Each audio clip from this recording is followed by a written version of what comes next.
Hello guys, welcome to current affairs funda. दोस्तों, upcoming days में जो आपका IBPS RRB प्योर क्लरिकल का एग्ज़ाम है, तो यहाँ पर कंप्यूटर के क्वेश्चंस पूछे जाएंगे। काफ़ी लोगों ने पूछा कि सर कंप्यूटर का लेवल कैसा रहता है और हम इस टाइम में कंप्यूटर के कौन से टॉपिक्स को करें सो दैट कि हम पेपर को एटलीस्ट क्वालिफाई कर पाएँ। देखो क्या होता है कि कुछ बार पेपर इतना डिफ़िकल्ट आ जाता है कि हमें क्वेश्चन जो है बहुत ज़्यादा डेप्थ अंदर से पूछे जाते हैं। अगर पेपर डिफ़िकल्ट आता है तो कौन कौन से टॉपिक्स वो पूछ सकते हैं, जैसे आपका DBMS हो गया, कोर पूछ लेंगे, ऑपरेटिंग सिस्टम के अंदर की चीज़ें जैसे प्रोग्रामिंग लैंग्वेजेस हैं, इसका जो बेसिक फंडामेंटल है, इसके अलावा जैसे कि object oriented programming language oops वगैरह की चीज़ें, तो ये चीज़ें आपके पेपर को थोड़ा सा हाई बना देती हैं। कंप्यूटर नेटवर्क की अगर मैं बात करूँ तो वहाँ पर भी पेपर में काफ़ी अच्छे क्वेश्चंस बनते हैं। कई बार हमने भी देखा है कि MS ऑफिस से, लाइक एक्सेल से, पावर पॉइंट से, यहाँ से भी कुछ क्वेश्चंस पूछे जाते हैं। तो पेपर अगर बैलेंस फॉर्मेट में आ रहा है तब तो आप वहाँ पर ठीक ठाक से अच्छे खासे अटैम्प्ट्स कर सकते हो, और अगर पेपर थोड़ा सा टफ आ रहा है तो वहाँ पर आप बहुत सोच समझकर क्वेश्चंस को एक एक लाइन पढ़कर उसको जितना समझ में आ रहा है उस हिसाब से आप उसका आंसर करना। अभी मैंने रिसेंट में एक जो है लेसन अपलोड किया था जिसमें मैंने 20 क्वेश्चन डिस्कस किए थे, जो दोस्तों प्रैक्टिस मॉक टेस्ट से मैंने लिए थे।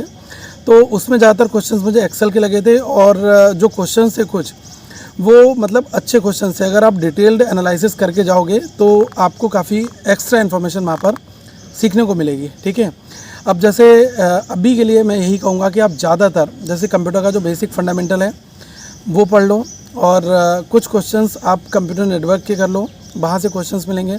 ऑपरेटिंग सिस्टम में टाइप्स ऑफ ऑपरेटिंग सिस्टम ये वगैरह कर जाओ। ठीक है, और DBMS में आप जो है थोड़ा सा बेसिक्स इंट्रोडक्शन काइंड ऑफ पढ़ लो। ठीक है, कई बार हमसे DBMS में पूछ लिया जाता है कि फ्लो चार्ट से क्वेश्चंस आपका हो सकता है, कई बार आपका ER डायग्राम से हो सकता है क्वेश्चन। ठीक है, तो ये जो 2-4 आपके एलिमेंट्स हैं, तो इनको आप जब तक एक बार रेफरेंस में नहीं रहोगे तब तक ये क्वेश्चंस नहीं बनेंगे। ठीक है, और MS ऑफिस के सारे क्वेश्चंस कर जाओ। MS ऑफिस में आपका पावर पॉइंट, MS वर्ड और आपका एक्सेल, इन 3 से क्वेश्चन ज़्यादातर बनता है। एक्सेल के कल मैंने काफ़ी क्वेश्चंस कराए थे, तो आपने अगर वो वाला वीडियो नहीं देख रहा है आप उसको देखना। और आज मैं आपको कुछ एक्स्ट्रा एडवांस क्वेश्चंस भी कराऊंगा, तो आप चैनल पर बने रहना।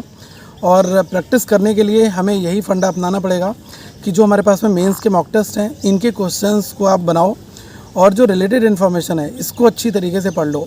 कई बार क्या होता है कि देखो एक MCQ पढ़ोगे उससे काम नहीं चलेगा, अगर एक MCQ की जो एक्स्ट्रा इन्फॉर्मेशन है अगर आप उसको रीड करते हो, उसको पढ़ते हो, तो उससे आपको काफ़ी बेनिफिट मिलेगा। ठीक है, तो कोशिश करो कि जो पैसेज फॉर्मेट में जो इन्फॉर्मेशन हमें दी गई है हम उसको पढ़कर उसमें से 1-2 इनपुट्स निकालें। ठीक है, और रेगुलर ज़्यादा से ज़्यादा प्रैक्टिस करोगे। कंप्यूटर काफ़ी लोगों का एरिया नहीं होगा, और जो BTech करे हुए स्टूडेंट्स होंगे या फिर जो MC वाले होंगे वो तो ऑलमोस्ट कर ले जाएंगे, लेकिन किसी ने BSc कर रखा है, किसी ने BA करा हुआ है, तो उन बंदों को ज़्यादा दिक्कत आ रही है। तो ज़्यादा है कि प्रैक्टिकल अप्रोच में आओ, और अभी के लिए क्वेश्चंस को समझ लो कि ये कैसे इसका आंसर आ रहा है, और उसका जो एक्सप्लेनेशन पार्ट है वो सबसे इम्पॉर्टेंट है, उसको बिल्कुल भी मिस मत करना। और जो प्रैक्टिस मॉक का जैसे एक RRB PO मेंस का मॉक टेस्ट लाइव है, तो उसके अंदर 40 क्वेश्चंस हैं, तो उन 40 क्वेश्चंस के एटलीस्ट जो डिस्क्रिप्शन पार्ट को पढ़ोगे तो उनसे आपको लगभग 60-70 नए पॉइंट्स पता चलेंगे।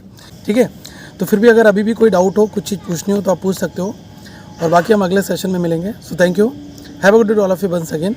और जो RRB PO मेंस का फ्री टेस्ट है वो आपको नीचे डिस्क्रिप्शन में मिल जाएगा, आप उसको ज़रूर बनाना।